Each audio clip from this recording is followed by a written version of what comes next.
1 Samuel 17. Now the Philistines gathered their forces for war and assembled at Succoth in Judah.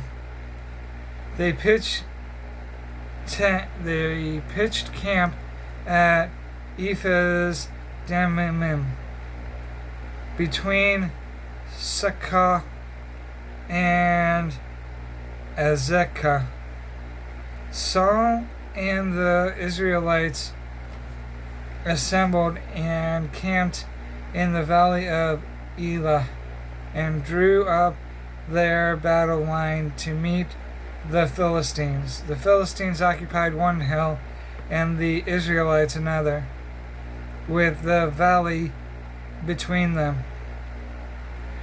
A champion named Goliath, who was from Gath, came out to the Philistines' camp.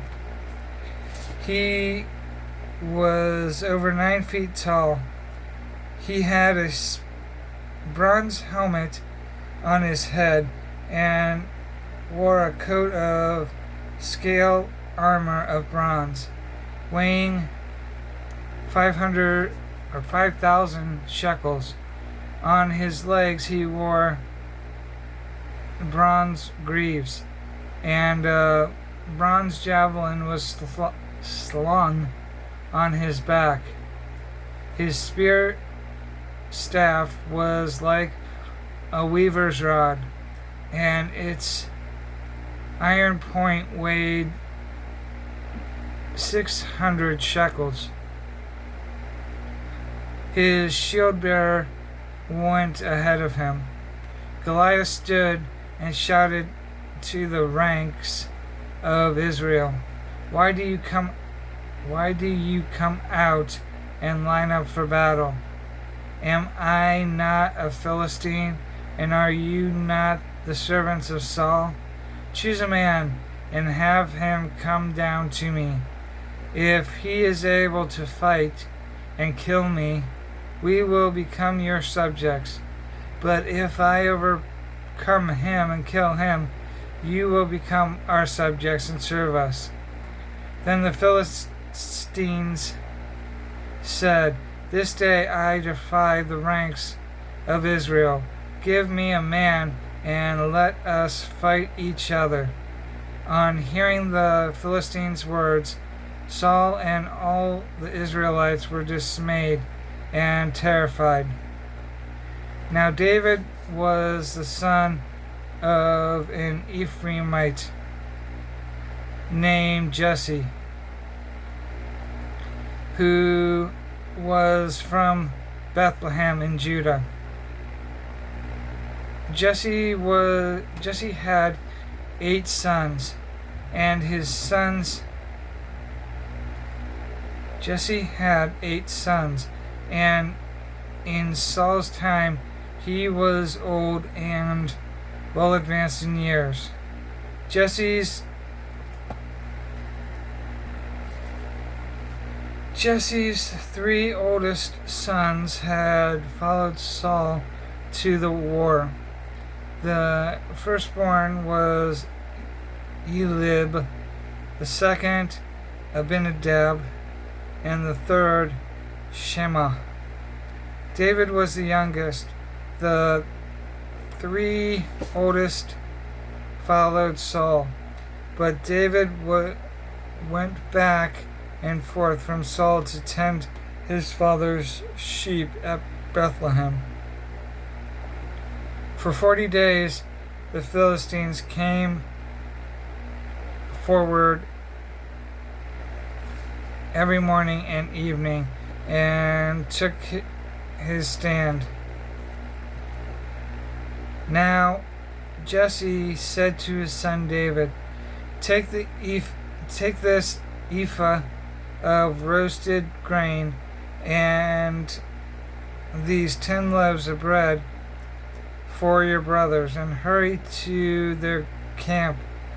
Take along these 10 cheeses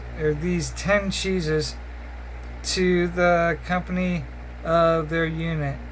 See how your brothers are, and bring back some assurance from them. They are with Saul and all the men of Israel in the valley of Elah, fighting against the Philistines. Early in the morning, David left the flock with a shepherd, loaded up and set out as Jesse had directed. He reached the camp as the army was going out to its battle positions, shouting the battle cry.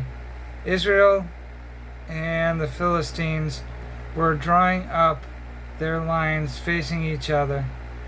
David left his things with the keeper of supplies, ran to the battle lines, and greeted his brothers. As he was talking to them, Goliath, the Philistine champion from Gath, stepped out from his lines and shouted his usual defiance, and David heard it. When the Israelites saw the man, they all ran from him in great fear. Now the Israelites had been saying, "Do you see how this man keeps coming out? He comes out to defy Israel. The king will give great wealth to the man who kills him. He will also give him his daughter in marriage, and will exempt his father's family from taxes in Israel." David asked the men standing near him, What will be done for the man who kills the Philistine and removes this disgrace from Israel? What is this uncircumcised Philistine that he should defy the armies of the living God? They repeated to him what they had been saying and told him, "This is what will be done for him who kills him, for the man who kills him." When Eliab, David's oldest brother, heard him speaking with the men, he burned with anger at him and asked, "Why have you come down here? And with whom did you leave those few sheep in the desert? I know how conceited you are, and how wicked your heart is. You came down only to watch the battle. Now what have I done?" said David. "Can't I even speak?" He then turned away to someone else and brought up the same matter, and the man answered him as before. What David said was overheard and reported to Saul, and Saul sent for him. David said to Saul, Let no one lose heart on account of this Philistine. Your servant will go and fight him." Saul replied, "You are not able to go out against this Philistine and fight him. You are only a boy, and he has been a fighting man from his youth." But David said to Saul, "Your servant has been keeping his father's sheep.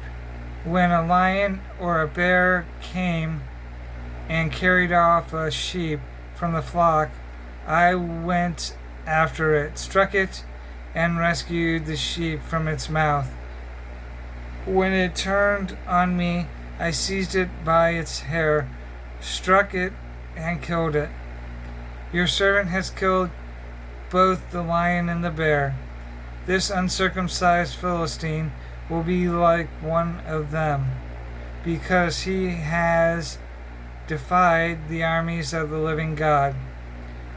The Lord who delivered me from the paw of the lion and the paw of the bear will deliver me from the hand of this Philistine." Saul said to David, "Go, and the Lord be with you."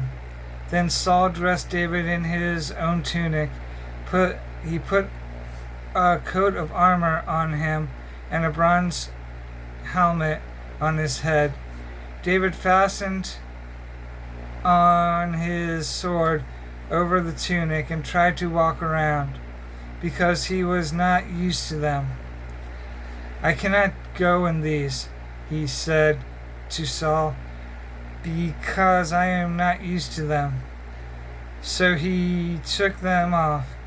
Then he took his staff in his hand, chose 7 smooth stones from the stream, put them in the pouch of his shepherd's bag, and with his sling in his hand approached the Philistine. Meanwhile, the Philistine, with his armor bearer in front of him, kept coming closer to David.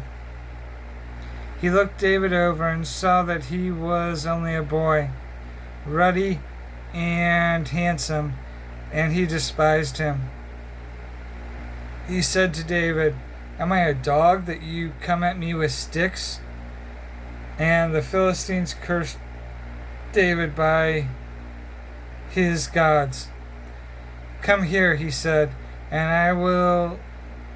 I'll give your flesh to the birds of the air and the beasts of the field." David said to the Philistine, "You come against me with sword and spear and javelin, but I come against you in the name of the Lord Almighty, the God of the armies of Israel, whom you have defied. This day the Lord will hand you over to me, and I will strike you down and cut off your head. Today I will give the carcasses of the Philistine army to the birds of the air and the beasts of the earth, and the whole world will know that there is a God in Israel. All those gathered here will know that it is not by sword or spear that the Lord saves, but the battle is the Lord's, and he will give all of you into our hands."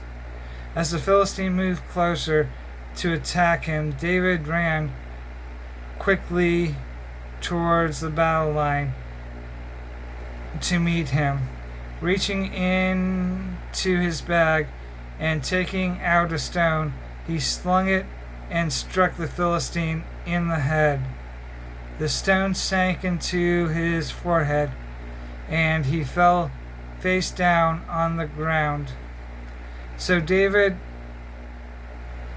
triumphed over the Philistine with a sling and a stone, without a sword in his hand. He struck down the Philistine and killed him. David ran and stood over him. He took hold of the Philistine's sword and drew it from the scabbard.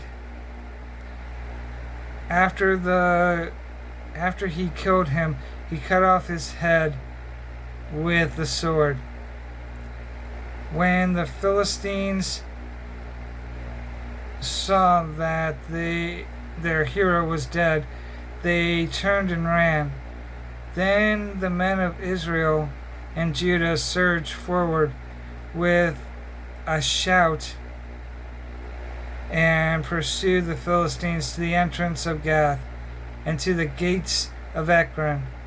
Their dead were strewed along the Shalamram road to Gath and Ekron. When the Israelites returned from chasing the Philistines, they plundered their camp. David took the Philistine's head and brought it to Jerusalem, and he put the Philistines' weapons in his own tent. As Saul watched David going out to meet the Philistine, he said to Abner, commander of his army, "Abner, whose son is that young man?" Abner replied, "As surely as you live, O king, I don't know." The king said, "Find out whose son this young man is." As soon as David returned from killing the Philistine, Abner took him and brought him before Saul, with David still holding the Philistine's head. "Whose son are you, young man?" Saul asked him. David said, "I am the son of your servant Jesse of Bethlehem."